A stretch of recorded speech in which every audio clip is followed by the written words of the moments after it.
આખા રાજ્યની વાત તો દૂર રહી, માત્ર અમદાવાદ શહેરની વાત કરીએ ને, કોરોના તો ભૂલી જાઓ, પણ દર વર્ષે આપણે ત્યાં ટીબીના એવરેજ દર્દીઓની સંખ્યા 14,000 નોંધાય છે. 500 લોકો ટીબીથી મરે છે, અને જે દર્દી સમયસર સારવાર નથી લેતા તે દર્દીઓ આખા વર્ષમાં 10 લોકોને ચેપ લગાવી શકે છે.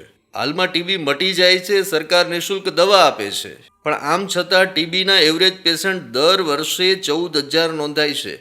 તે પછી સ્લમ વિસ્તાર હોય કે પોશ વિસ્તાર, ટીબીના દર્દીઓની સંખ્યા વધતી જ જઈ રહી છે, જે એક ચિંતાનો વિષય છે. ત્યારે હાલમાં છેલ્લા કેટલાક વર્ષોથી ટીબીના દર્દીઓને શોધવાની કામગીરી સઘન બની છે, અને ખાનગી ડૉક્ટર પણ ટીબીના દર્દી હોય તો તેની માહિતી તંત્રને આપે છે, જેના કારણે દર્દીઓને ઝડપથી શોધી તેની સારવાર કરી શકાય. આમ આપણે ત્યાં 2-3 વર્ષ પહેલાં કોરોનાએ ટેન્શન વધાર્યું હતું, પણ ટીબી જેવા રોગ છે કે જેના પેશન્ટ હજુ પણ દર વર્ષે 10-10 લોકોને ચેપ લગાવી શકે છે.